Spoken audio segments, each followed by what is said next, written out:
"Get your filthy hands off my car!"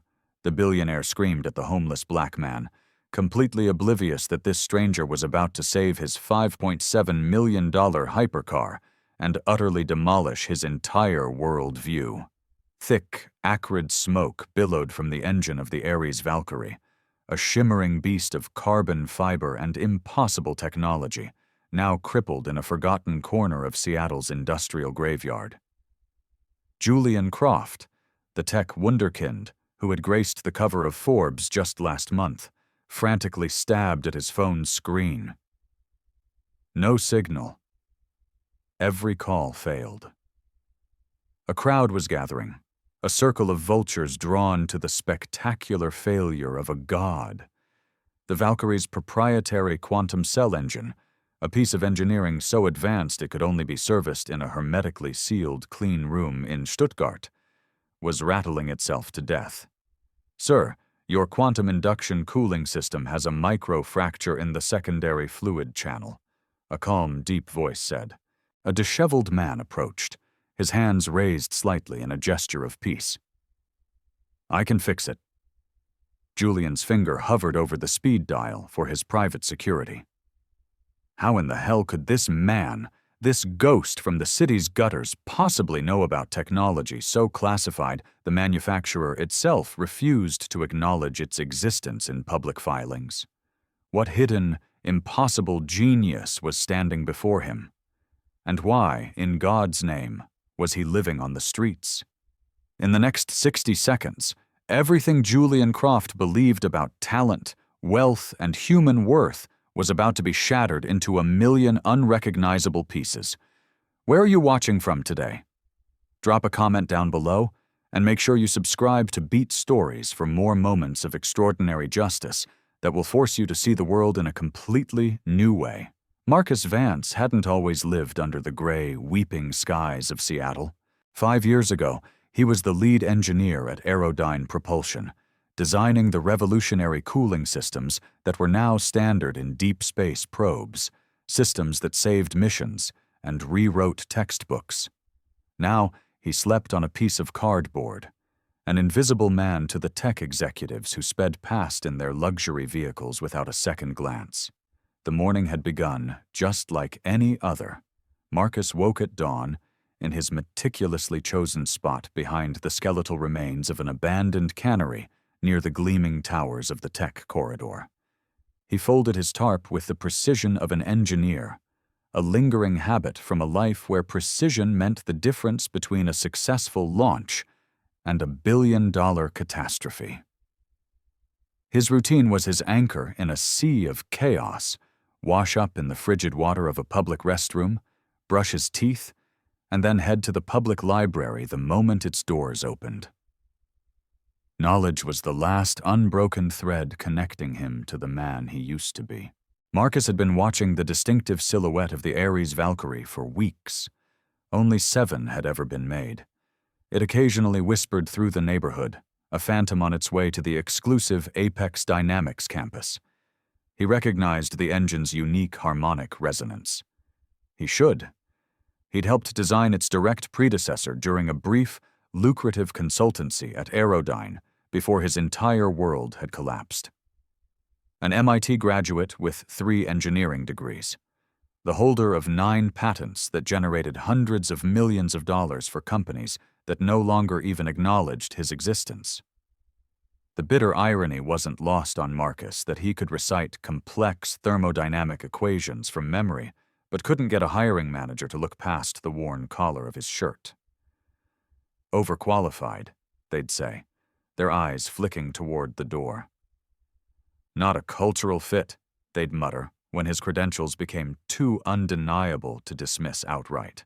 The real reasons hung in the air, unspoken but suffocating. A black man from the wrong side of the tracks, no permanent address, and the 5-year gap in his employment history, a black hole created by the false accusations that had professionally and personally destroyed him. Yet, through it all, Marcus maintained his dignity. He was a rock in the swirling currents of despair. 3 nights a week, he volunteered at a local shelter, teaching basic physics and science to homeless kids, their eyes wide with a curiosity the world hadn't yet managed to extinguish. He scoured the recycling bins outside corporate headquarters for discarded tech journals, keeping his mind razor-sharp while the system tried its best to dull it. This morning, Marcus had known something was wrong with the Valkyrie before it even shuddered to a halt. The sound was off, a subtle, discordant frequency in the engine's rhythm that only someone who knew its soul would recognize. A microfracture, developing in the exact stress point the original blueprints had predicted as a potential weakness. Marcus had flagged it in a detailed report years ago, but his warnings had been swept aside by executives chasing production deadlines and quarterly bonuses. Now, one of those very executives stood before a smoking multi-million-dollar monument to his ignored expertise. Marcus approached with caution. He had learned, the hard and painful way, that his help was rarely welcomed, especially by those who judged a book by its tattered cover. His worn clothes and untrimmed beard usually triggered security calls faster than his engineering insights triggered respect.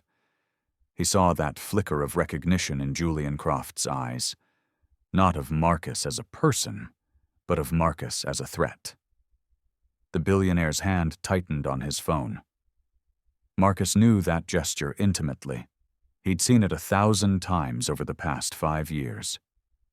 What Julian couldn't possibly know was that Marcus had once been invited to present at the same exclusive tech conferences where Julian himself had been a keynote speaker. Their orbits had almost intersected 6 years ago, before Marcus's life imploded over accusations that were later proven to be utterly false, but not before his reputation was left in irreparable ruins. The tech world had a short memory for vindication, but an eternal one for scandal. Marcus watched the smoke pattern billowing from the Valkyrie's engine. Its color, its density, its specific shade of gray-blue, it all told him exactly which components were failing. He could fix it. Here. Now. With basic tools and a piece of knowledge that apparently hadn't trickled down to the current generation of engineers. Something compelled him to step forward, a force stronger than the certainty of humiliation. Maybe it was professional pride. Maybe it was the universe handing him a rare opportunity to prove his worth. Or maybe it was simply that Marcus Vance, despite everything the world had thrown at him, was, at his core, a problem solver. Julian Croft had just ended another useless, failed call. His raw frustration was a palpable thing as the growing crowd whispered and pointed, their phones held up to capture his spectacular failure. The billionaire's reputation was on the line, every bit as much as his 7-figure investment. Marcus took a deep, steadying breath and stepped into the lion's den.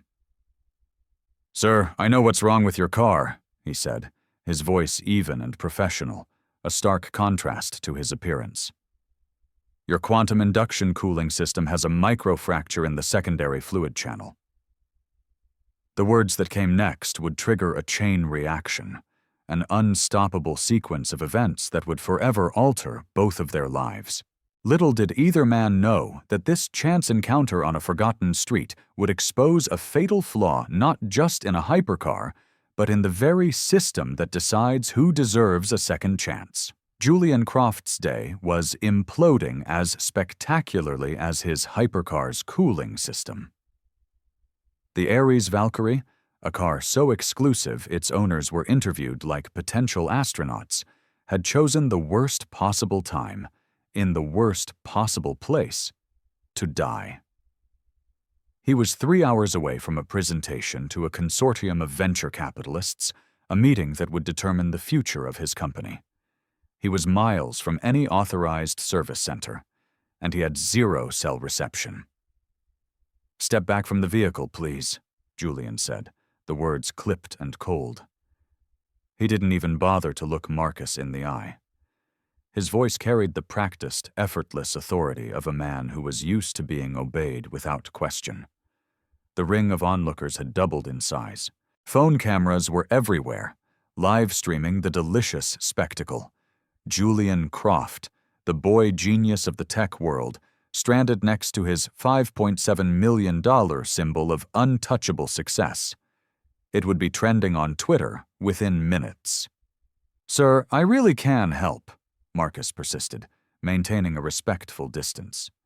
"That specific model has a known design flaw with the quantum induction system. It's the secondary channel." "How would you know anything about this car?" Julian cut him off, finally turning to look directly at Marcus.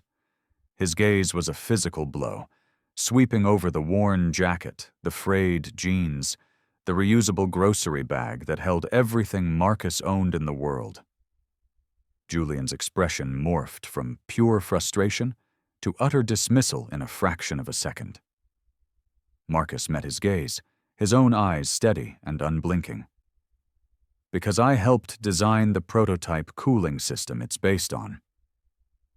A short, sharp bark of laughter escaped Julian's lips. It was incredulous, cutting, and cruel. Several onlookers, sensing their cue, joined in with nervous snickers. "Right. And I suppose you teach rocket science at the community college on weekends." Julian turned away, his attention returning to his useless phone. "Look, I appreciate you trying to, whatever this is, but this vehicle contains proprietary technology that even most certified mechanics can't service. So, if you don't mind..." Marcus didn't move an inch. "The fracture is causing the nanocoolant to leak into the tertiary chamber, which is why you're seeing that specific shade of blue-gray smoke. If it continues, you'll have catastrophic engine failure in approximately 47 minutes. Julian froze mid-motion. The smoke was indeed a distinct blue-gray, and the vehicle's onboard diagnostic system had given him a 45-minute warning before permanent, irreversible damage would occur. "How did you..." he began, then stopped himself, his eyes narrowing with a new, sharp suspicion. "Did someone put you up to this? Is this some kind of industrial espionage? A stunt?" As if on cue, a sleek, black SUV glided to a silent stop. Two imposing security guards in sharp suits emerged. They were private security from the nearby tech campus, responding to an automated alert from Julian's car. "Is there a problem, Mr. Croft?" asked the taller guard, his eyes immediately locking onto Marcus with professional, practiced suspicion. "This gentleman was just leaving," Julian replied coldly. "He seems to have some strange ideas about my car." "I know the Ares Valkyrie uses a modified version of the Aerodyne K7 cooling system," Marcus said quickly, his voice rising just enough to be heard. "I know it has a design flaw that was identified in the prototype stage, but was ignored because of production pressures. And I know that Internal Development Memo 8771B documents the exact issue I'm describing." Julian's face went pale. A flash of pure shock replaced his suspicion. "That memo number, 8771B, that was proprietary information, buried so deep in the company's archives, it had never seen the light of day." "How could you possibly..." he began. "Mr. Croft, we should secure the area," the security guard interrupted, stepping between Julian and Marcus. "Your vehicle contains valuable intellectual property." Marcus stood his ground. "You have approximately 45 minutes before that engine suffers irreparable damage. The service center can't help you in time. They don't have the parts or the expertise for this specific field repair, and towing this vehicle in its current state will only accelerate the damage." Julian hesitated, a war raging behind his eyes. He was torn between his instinct to dismiss Marcus and the chilling, growing realization that this stranger somehow possessed impossible insider knowledge. "Sir," the second security guard addressed Marcus, his voice firm and unwavering. "I'm going to have to ask you to move along now." "Wait," Julian said, raising a hand. "You mentioned a memo, 8771B. How do you know about that?" "Because I wrote it," Marcus replied simply, 5 years ago, when I was a consulting engineer at Aerodyne. My name is Marcus Vance." For a brief, fleeting moment, something like recognition flickered across Julian's face. The name, it meant something to him, but he couldn't place it. It was a ghost from a past he couldn't quite recall. The first security guard moved closer to Marcus, his posture becoming more threatening. "Sir, this is your final warning. Step away from Mr. Croft and his vehicle." Julian glanced at his custom Swiss watch. The manufacturer's elite roadside assistance team was, at best, 2 hours away. His investor meeting was non-negotiable, unreschedulable. The smoke from the engine was getting thicker, heavier. "What exactly would you need to fix it?" Julian asked, ignoring the shocked looks from his own security detail. "Basic tools. Most of them should be in your vehicle's emergency kit, and 20 minutes of uninterrupted work," Marcus replied. Julian seemed to be weighing his catastrophically limited options. The growing, gawking crowd, the irreplaceable, dying vehicle, the career-defining meeting, and the stranger who somehow knew things he shouldn't. "Mr. Croft, we strongly advise against," the security guard began. "Check his ID first," Julian interrupted. "Full background check, now." The second guard took Marcus aside, while the first spoke quietly into his wrist communicator. Marcus cooperated calmly, producing the laminated ID card from the shelter, the only form of identification he possessed. When the guard returned a minute later, his expression was grim, a mask of vindicated suspicion. "No current address? No employment records for the past 5 years? There was some kind of incident at his last known job? The shelter confirms he stays there occasionally." Julian's face hardened. He had taken a huge risk even considering this insane option, and now he felt like a fool. "I'm sorry for the misunderstanding," he said to Marcus, his voice dripping with an insincere, dismissive chill. "My team will handle this from here." Marcus watched as Julian turned away, already erasing him from his mind, consigning him back to the realm of the invisible. But what happened next would prove just how spectacularly wrong first impressions can be, and how quickly fortunes can change when raw desperation collides with a once-in-a-lifetime opportunity. Julian's satellite phone, a lifeline to his world, suddenly rang. He answered it immediately, his face a mask of hope, desperate for a rescue. As he listened, his expression collapsed. 2 hours? That's not acceptable. The system is giving me less than 40 minutes before permanent core damage. He paced like a caged animal, the whispers from the crowd growing louder, more mocking. "No, I understand it's proprietary. That's why I paid a fortune for it. There has to be someone closer." Marcus stood quietly, a silent observer watching the billionaire's carefully constructed world crumble in real time. The security guards maintained their position between him and Julian, a human wall, but their rigid stance had relaxed slightly as the true, desperate nature of the situation became clear. "Fine, I'll wait," Julian finally bit out, ending the call with a gesture of pure frustration. Useless. He glanced at his watch again, then at the thick smoke still rising steadily from the Valkyrie's engine compartment. The security guards exchanged a worried glance. "Sir," the taller one said, "perhaps we should clear the area if there's a risk of fire." "There won't be a fire," Marcus interjected calmly. "The smoke is from the nano-coolant vaporizing against the thermal shielding. The fire risk is minimal.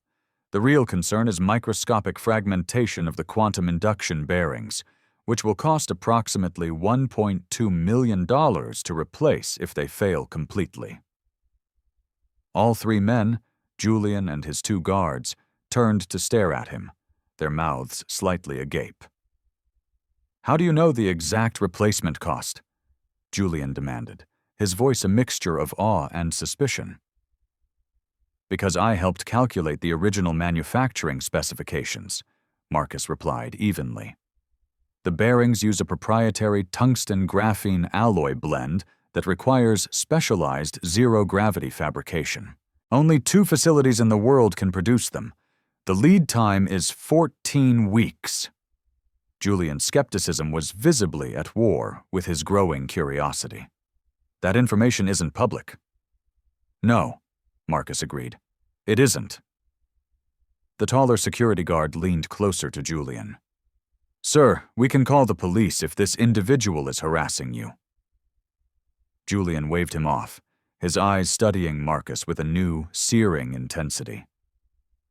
You said your name is Marcus Vance. Yes. And you claim you worked for Aerodyne Propulsion. I didn't just work there, Marcus said, his voice devoid of any bravado, simply stating facts. I led the thermodynamics team that developed the original K7 cooling system your car's engine is based on. Patent number AD4419QX, registered 6 years ago. The Valkyrie's system is a modified version, but it has the same fundamental architecture. Julian's eyes widened. That patent number, it wasn't something a random person off the street would ever know. He stepped closer to Marcus, lowering his voice. If you're who you say you are, then why are you… He gestured vaguely, unable to say the word. Homeless. Marcus supplied the term Julian was too polite or too cowardly to utter. It's a long story. It involves false accusations, corporate politics, and a healthy dose of racial bias. But right now, what truly matters is that your car has approximately 35 minutes before permanent damage occurs. And I can fix it.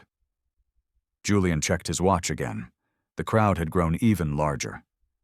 He spotted someone from a local tech blog, their phone up, filming the whole embarrassing ordeal. His investor meeting, a meeting where he needed to project absolute, unshakable success and confidence, was slipping further and further out of his grasp with every passing minute.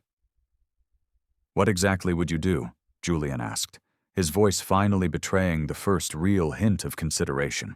I'd need to access the secondary cooling channel, vent the contaminated coolant, seal the microfracture, and then replenish the system.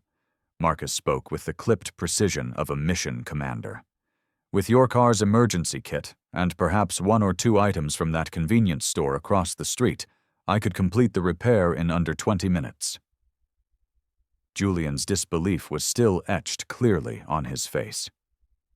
That's impossible. The manufacturer's own senior engineers claim this repair requires specialized diagnostic equipment and a controlled cleanroom environment.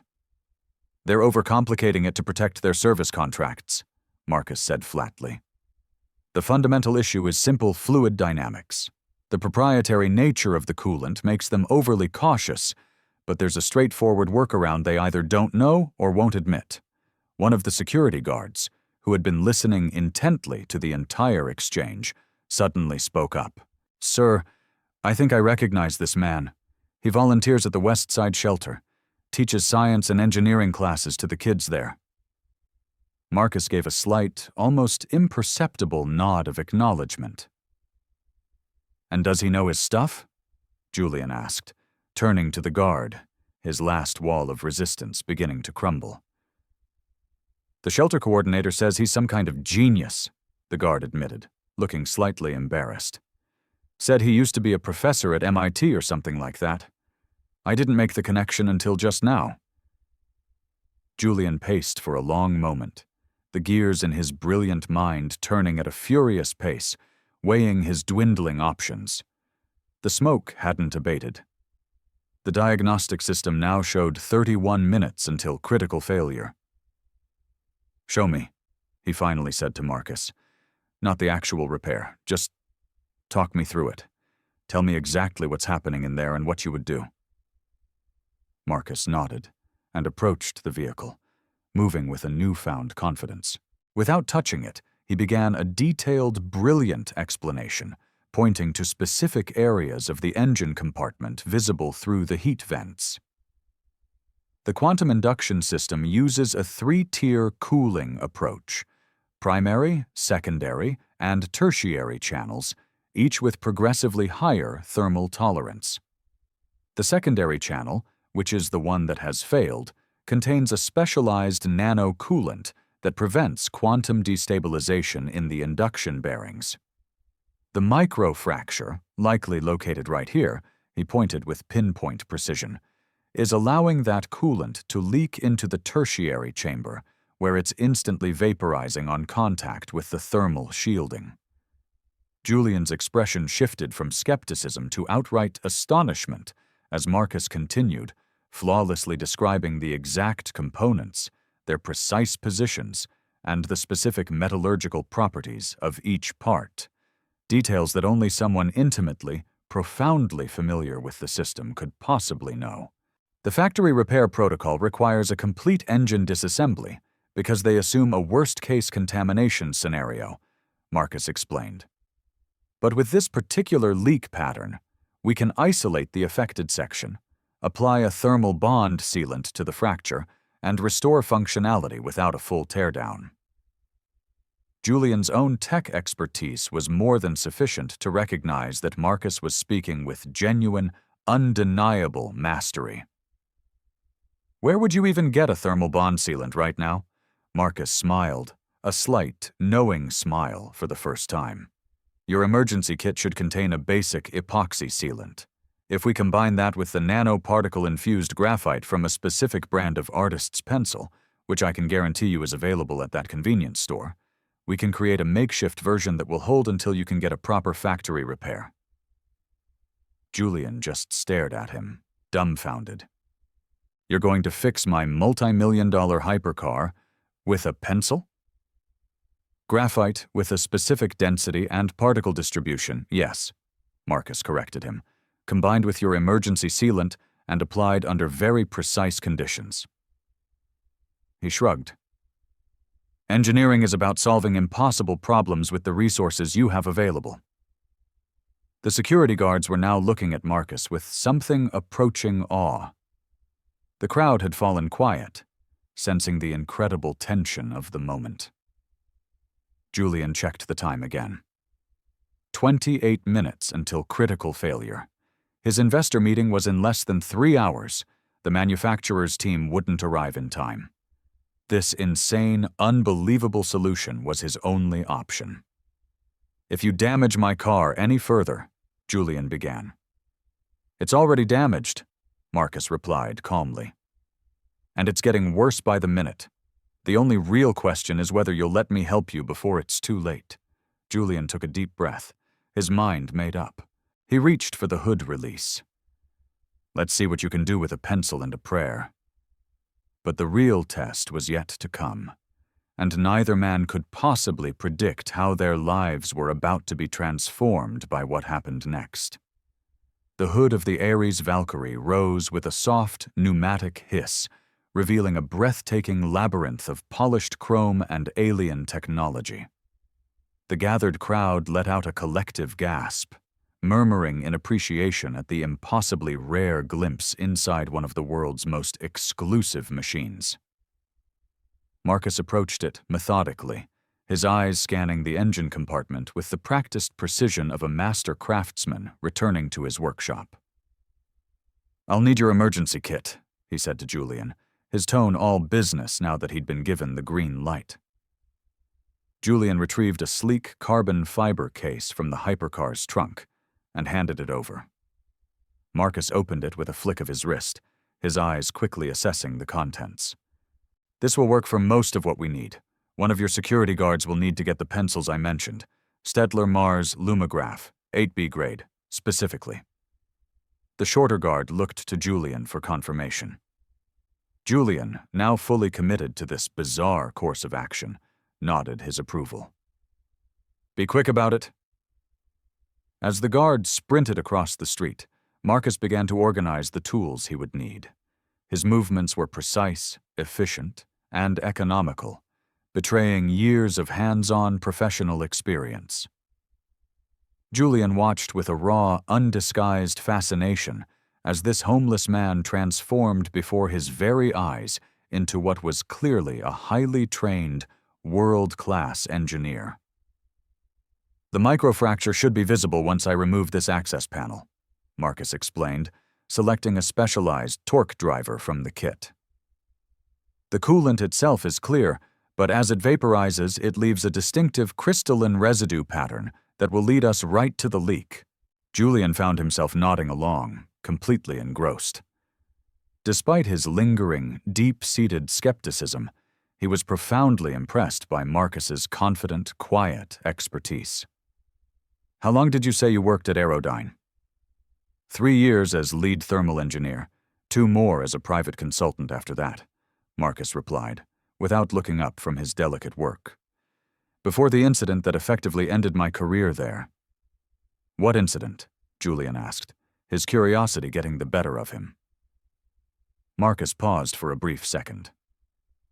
A prototype failure was blamed on my team. A subsequent investigation later proved it was caused by management overriding our safety protocols to meet a deadline, but by then, the damage to my reputation was done. His hands, steady and sure, returned to their work. These panels are designed to prevent unauthorized tampering. May I use your phone's flashlight? Julian complied instantly, holding his top-of-the-line phone as directed, while Marcus carefully detached a small access cover. A faint hissing sound became audible as the panel came free. There it is, Marcus said, pointing to an almost microscopic hairline fissure from which a faint vapor was escaping. Exactly where I predicted. It's the primary stress point where the secondary and tertiary systems converge. That tiny crack is causing all this? Julian asked, incredulous. The cooling system operates under extreme pressure. Even a hairline fracture can... A sharp, arrogant voice cut through their conversation like a knife. What in the hell is going on here? A tall man in an impeccably tailored, expensive suit pushed his way aggressively through the crowd, flanked by 2 more security guards. His ID badge identified him as Executive Security for Tech Horizon, the sprawling, futuristic campus of tech companies just down the road. Mr. Croft, the man continued, his eyes wide with alarm. We received reports of someone tampering with your vehicle. Our CEO personally asked me to provide immediate assistance. Julian straightened up, a flicker of his old arrogance returning. Reynolds, thank you, but the situation is under control.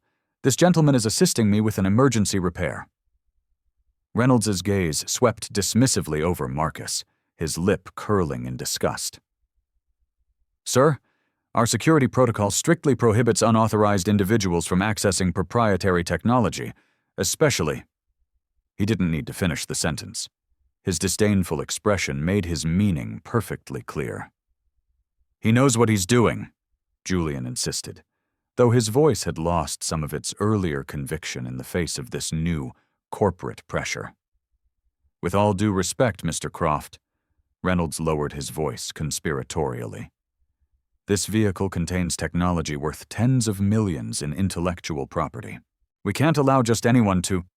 I'm not just anyone, Marcus interjected quietly, his focus still on his work. And we have approximately 18 minutes before irreversible core damage occurs. Reynolds stepped closer, his hand moving aggressively towards Marcus's arm. Sir, I need you to step away from the vehicle, now. The returning security guard, clutching a small paper bag from the convenience store, froze at the edge of the scene, his eyes darting between Reynolds and Julian, uncertain of what to do. Reynolds, please, Julian began, but the security chief cut him off. Mr. Croft, we've had 3 documented attempts at industrial espionage this quarter alone, Reynolds hissed. How do you know this isn't another one? How do you know he hasn't been waiting for an opportunity just like this? The seed of doubt that had never fully left Julian's mind began to sprout again, watered by Reynolds's corporate paranoia. The crowd had swelled even further. Phones were everywhere, recording everything. His reputation, his investors, his company's security protocols, all of it was suddenly at risk. I think perhaps we should wait for the manufacturer's team, Julian said, the confidence draining from his voice like sand through his fingers. Marcus looked up from his work, his expression perfectly composed, betraying no sign of the sting he felt from the renewed dismissal. "In 15 minutes, it will be too late." "Sir," Reynolds addressed Marcus directly, his voice hard as steel. "Please step away from the vehicle now, or we will be forced to physically remove you." Marcus slowly put down the tools and straightened up to his full height. "Mr. Croft, I understand your position, but I need you to understand something too." He pointed to a specific, glowing component deep within the engine compartment. "That is the quantum stabilization unit. In approximately 14 minutes, the leaked coolant will reach its critical flashpoint temperature and cause a cascade failure. When that happens, you won't just need new bearings, you'll need an entirely new engine core. 6 months of work, minimum, assuming they can even procure one." Julian hesitated, visibly torn. Reynolds pressed his advantage. "Mr. Croft, we have already alerted the authorities.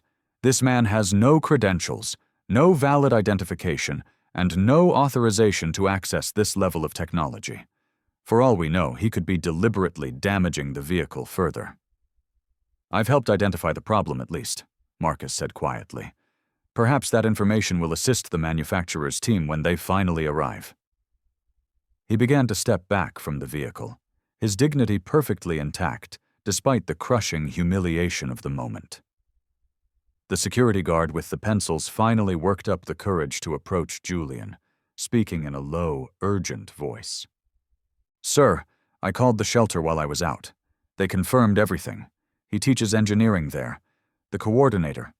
She said he's some kind of legend, a former MIT professor or something." Just then, the car's diagnostic system chimed with a new, more urgent alert. "Warning. 12 minutes to critical system failure."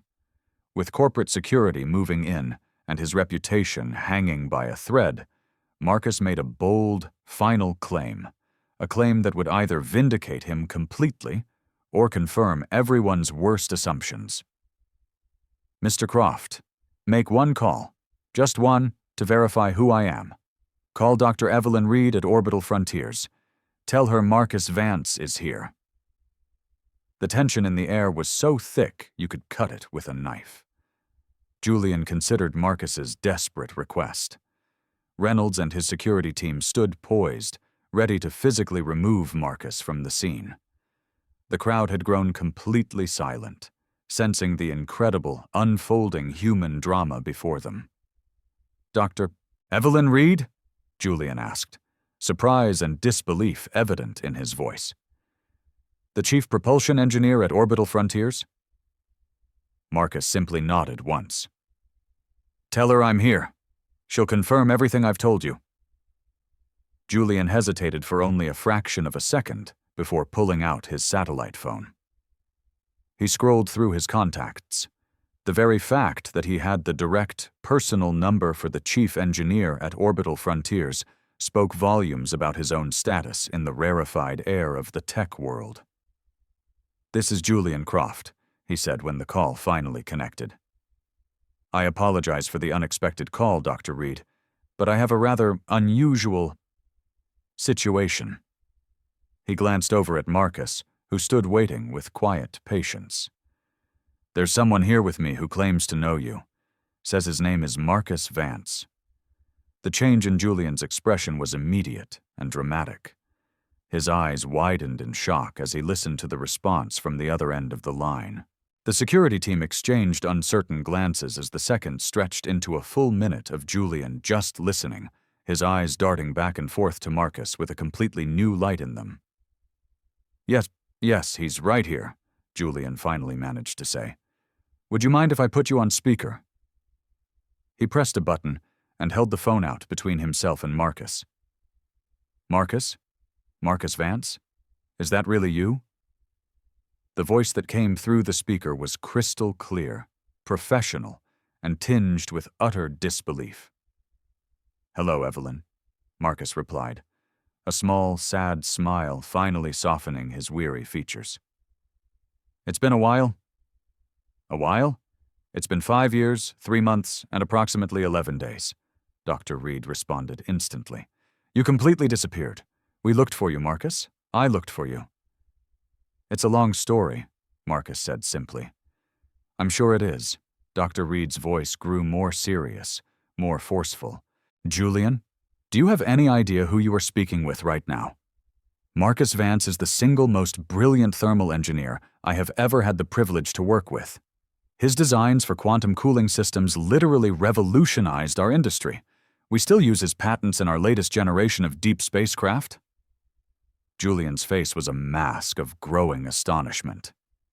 He claims he can fix my Ares Valkyrie, says there's a microfracture in the secondary cooling channel. If Marcus says he can fix it, then he can fix it, Dr. Reed replied without a moment's hesitation. In fact, he probably designed the damn system your car is based on. Aerodyne licensed his patents for their automotive division right after he left. Reynolds, the officious security chief, began to shift uncomfortably from foot to foot. The security guard who had brought the pencils now stood subtly closer to Marcus, his posture having shifted from one of suspicion to one of protection. The thing is, Dr. Reed, Julian continued, his voice lowered in embarrassment. He appears to be homeless, Marcus supplied the word calmly, when Julian struggled to find a polite term. I've been living on the streets for the past 5 years, Evelyn. A stunned, heavy silence came from the phone. That's not possible. You had standing offers from every major tech company in the world after the Aerodyne incident was cleared up. I sent you one myself. Like I said, Evelyn, it's a long story. But right now, Mr. Croft's car has approximately 9 minutes before catastrophic engine failure. With your endorsement, perhaps he'll finally let me complete the repair. As if on cue, the car's diagnostic system chimed again. Warning, 9 minutes to critical system failure.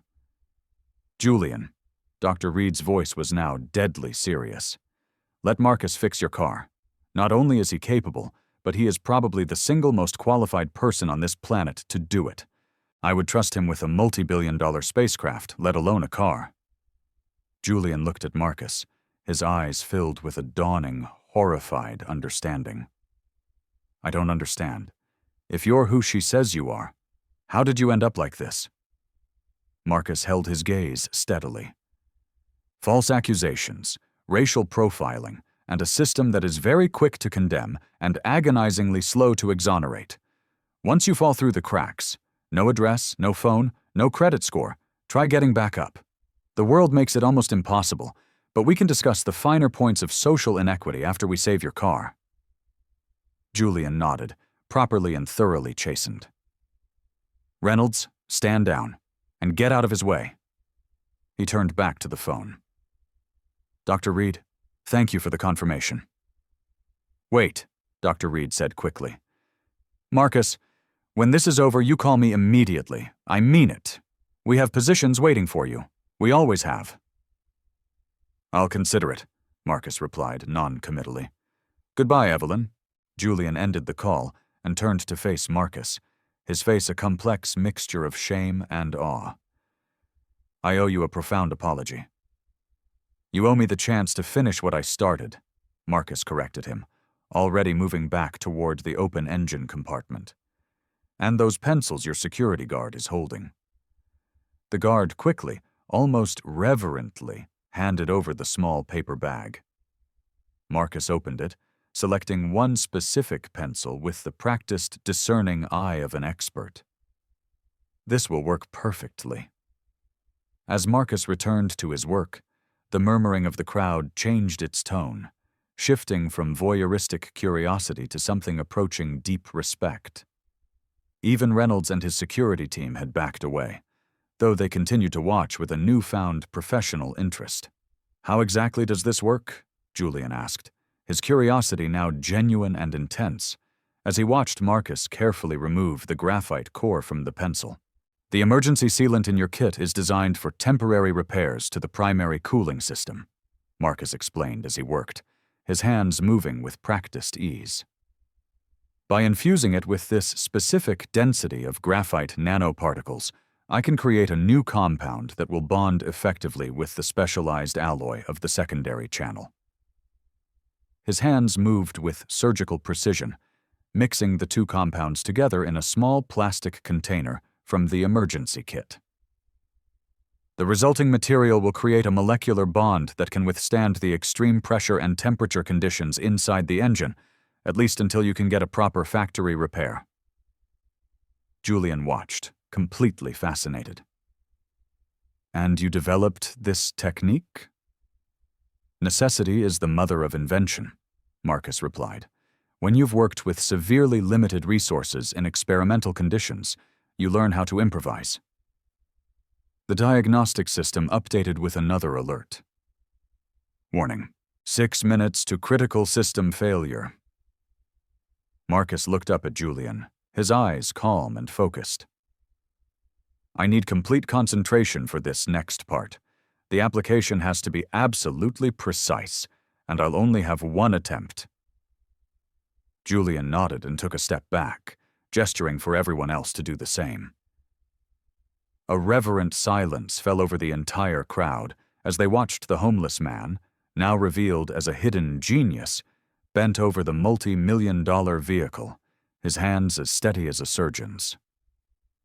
On Julian's phone, which he had used to look up Marcus Vance during the call, was a patent filing. It showed Marcus's name as the principal inventor of the very system he was now repairing, dated 6 years earlier. The next few minutes would change everything. Those 5 minutes passed in a tense, breathless silence. Marcus worked with a methodical, fluid precision, his movements economical and supremely confident. The gathered crowd had grown to nearly 50 people, all watching with a collective held breath as the man they had dismissed just moments before performed what appeared to be technological surgery on one of the world's most advanced vehicles. Julian checked his watch compulsively, his eyes darting between the time and the diagnostic readout on his phone. 4 minutes to failure. 3 minutes. The thick smoke had subsided, but the critical warning indicators remained, a constant, ominous presence. I need more light, Marcus said quietly, never looking up from his intricate work. Instantly, 3 different phones were offered, their owners eagerly providing additional illumination for this unexpected and captivating street-side drama. Almost there, Marcus murmured, more to himself than to anyone else. The microfracture is sealed. Now I just need to vent the contaminated coolant and restore the system pressure. He reached deeper into the engine compartment, manipulating a series of small valves and connectors with the innate familiarity of a man who had designed them. A thin stream of shimmering, iridescent fluid began to drain into a container he had fashioned from the emergency kit's plastic case. Is that the nanocoolant? Julian asked, his fascination momentarily overcoming his anxiety. Yes, approximately $25,000 worth, Marcus replied matter-of-factly. We're saving about 60% of it, which is more than I expected. Julian raised a single, astonished eyebrow. You know the exact cost of the coolant. I helped develop it, Marcus said simply, as if explaining the most obvious thing in the world. The price has probably increased since then, but the manufacturing process remains prohibitively expensive due to the quantum stabilization requirements. The diagnostic alert chimed again, its tone higher, more urgent. Warning: 2 minutes to critical system failure. Marcus didn't appear remotely concerned. He continued working with a steady, unhurried pace, now refilling the system from the emergency kit's reserve coolant supply. Standard formulation, he explained as he worked. It's not ideal for the secondary channel, but it will allow for safe operation until you can get the specialized nano-coolant replaced. You'll need to keep the engine output below 70%. Julian nodded, watching in utter amazement as this man, whom he had so completely and cruelly dismissed just an hour earlier, demonstrated a level of mastery over technology that puzzled even the manufacturer's own senior engineers. 30 seconds remaining, the diagnostic system warned, its voice now flat and final. Marcus made one last minute adjustment, then carefully and securely reattached the access panel. "Start the engine," he instructed. Julian hesitated for a split second. "Are you sure? If there's still a problem—" "Start the engine," Marcus repeated, his voice quiet but carrying an unshakable authority. Julian reached inside the vehicle and pressed the ignition button. For a heart-stopping moment, nothing happened. Then the hypercar's engine roared to life, not with a conventional sound, but with a high-pitched harmonic whine that quickly modulated to a deep, powerful, and perfectly stable purr. Not a single wisp of smoke emerged from the engine bay. The diagnostic screen on the dashboard flickered once, then displayed a new message in calm, green text. "System stabilizing. Quantum induction cooling functional. Performance limited to 70% capacity. Service recommended." A spontaneous, loud cheer erupted from the crowd. Several people were recording the triumphant moment on their phones. Julian stared at the diagnostic readout in utter disbelief. That's impossible," he muttered. "The manufacturer said this repair couldn't be done in the field." "The manufacturer overcomplicates things to maintain their service monopoly," Marcus replied, wiping his grease-stained hands on a clean cloth from the emergency kit. "The repair isn't particularly difficult, not if you understand the fundamental principles of the system you designed." Julian looked at Marcus, his eyes filled with a new, profound respect. "How long will this hold?" "The graphite-infused sealant should maintain its integrity for approximately 3 to 4 weeks under normal operating conditions," Marcus explained. "More than enough time to schedule a proper service. Just remember to keep the output below 70%. Julian nodded, then extended his hand. "Thank you, sincerely." Marcus accepted the handshake, his expression remaining calm and composed. "You're welcome." The moment might have ended there, a brief, surreal connection between two men from vastly different worlds. But Julian wasn't finished. His natural, insatiable curiosity as an engineer and an entrepreneur had been thoroughly and irrevocably piqued. "I'd like to understand more about how you did this," Julian said, "and more about your situation. Perhaps we could continue this conversation somewhere more comfortable. I'd be happy to give you a ride to my office."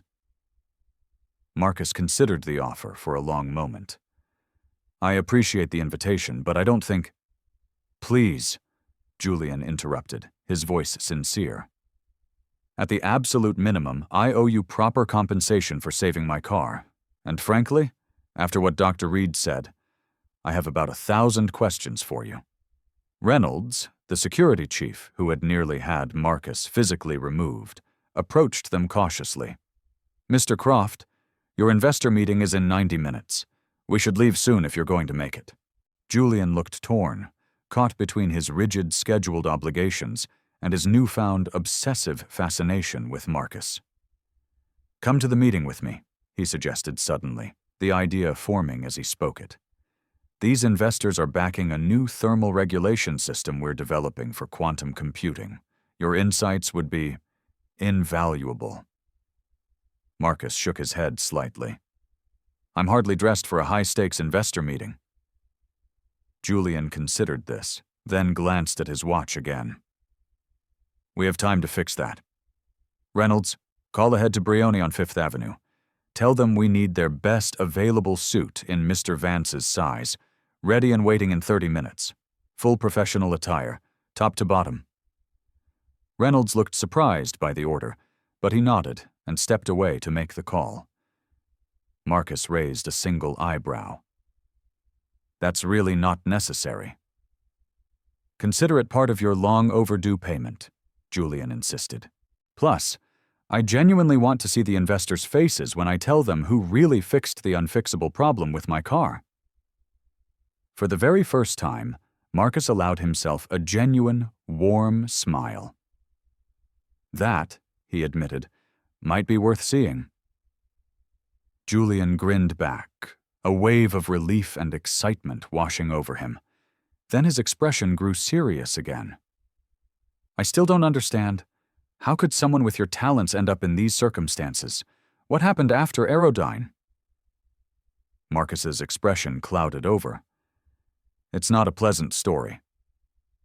I'd like to hear it anyway, Julian said. But first, I have a proposition for you. A test, if you will. Another one? Marcus asked wryly. I thought I just passed a rather significant test with your car. You did, Julian acknowledged. But I'm not just interested in your engineering skills anymore. I want to see if your insights can translate to our current projects. He paused, locking eyes with him. Join me for this investor meeting. Listen to our presentation on the new thermal system. If you can identify its flaws and its potential for improvement, as I strongly suspect you can, I will offer you a senior consulting position on the spot. Marcus studied Julian's face, searching for any hint of insincerity. And if you're not interested in my offer, Julian added quickly, then I will still compensate you more than fairly for saving my car and my meeting today. But something tells me you might be very interested in what we're working on. What happened in the next 20 minutes defied all expectations, as the homeless engineer prepared to re-enter the elite, gilded world of tech investors, a world that had once cast him aside without a second thought. The transformation was nothing short of remarkable. In the private, opulent dressing room of the Brioni boutique, Marcus emerged looking like an entirely different person. The tailored charcoal suit fit his frame perfectly, emphasizing a still athletic build hidden beneath worn clothes. His beard had been professionally trimmed, his hair expertly styled. With his commanding height and newly polished appearance, he projected an effortless aura of quiet authority that drew respectful, admiring glances from the store's staff. Julian nodded, a look of deep approval on his face. Now you look the part of the brilliant engineer you truly are. Marcus adjusted the cuffs of his new shirt, his movements still precise and deliberate. Appearances can be deceptive. That's rather the point of this whole experience, isn't it? Touché? Julian conceded. But in about 40 minutes, you'll have the opportunity to demonstrate to a room full of skeptics that substance matters far more than style. The ride to Apex Dynamics' gleaming headquarters was brief, but profoundly significant. Marcus gazed out the window of the luxury SUV, watching as they passed through neighborhoods he usually navigated on foot, a ghost in the machine. The same security guards who had nearly manhandled him earlier now treated him with a quiet, cautious respect. I've taken the liberty of having my assistant do some research on your background, Julian said, scrolling through a file on his tablet. MIT, top of your class, 3 patents before you even graduated. Lead thermal engineer at Orbital Frontiers by 26. Senior consultant to Aerodyne at 29.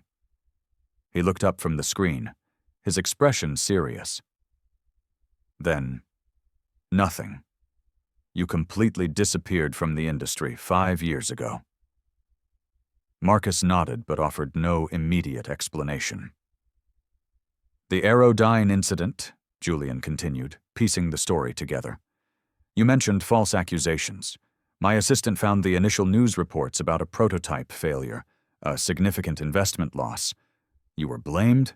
I was the convenient scapegoat, Marcus said quietly. The investigation eventually proved, unequivocally, that management had overridden our team's safety protocols to meet an arbitrary deadline. But by then, the damage was done. But surely other companies would have hired you. Dr. Reed certainly seemed eager to. Marcus smiled, a sad, knowing smile. When you're publicly accused of costing a company hundreds of millions of dollars, other doors close very quickly. Add in a little subtle racial profiling, a few strategically placed rumors about having a difficult personality or not being a team player, and suddenly, no one returns your calls. That still doesn't explain 5 years of homelessness, Julian pressed gently, trying to understand the full scope of the tragedy. No, Marcus agreed. Clinical depression, a completely depleted savings account, and a system that is expertly designed to keep people down once they fall. Let me explain that part. He turned from the window to face Julian directly. Do you have any idea how hard it is to get hired for any job, let alone a high-level engineering position, when you have no address, no phone number, when your clothes are worn and you can't afford a haircut? The same credentials that impressed you earlier get labeled as suspicious or likely fabricated when the person presenting them is homeless. Julian had the grace to look deeply uncomfortable. I'm beginning to understand. They arrived at the gleaming glass and steel headquarters of Apex Dynamics with 20 minutes to spare before the investor meeting. As they walked through the soaring, minimalist lobby, employees stopped and stared, not at their CEO, whom they saw regularly, but at the commanding, powerful stranger walking beside him.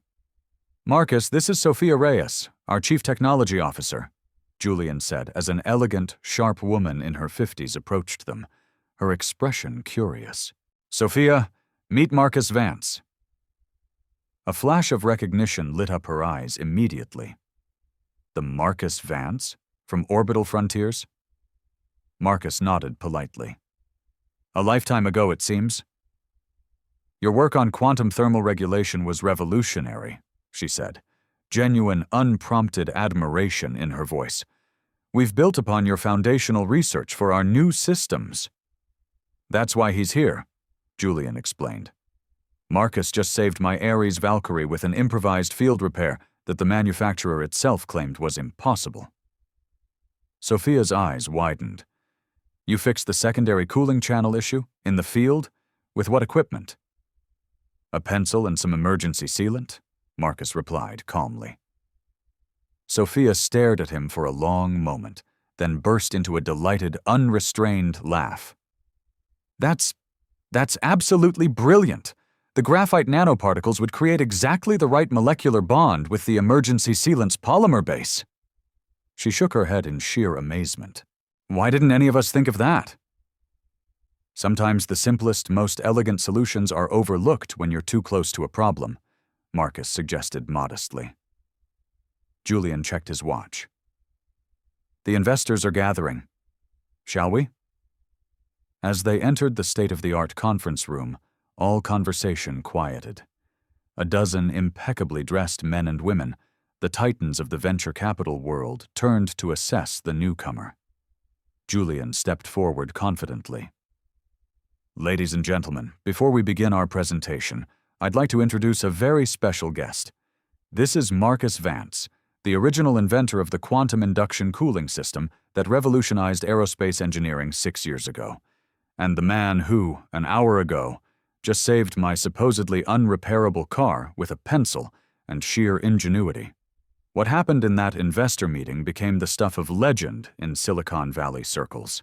As the Apex Dynamics team presented their new thermal regulation system for quantum computing, Marcus listened attentively, occasionally making notes on a pad of paper provided for him. When Julian finally invited him to comment, Marcus stood and spoke for precisely 7 minutes.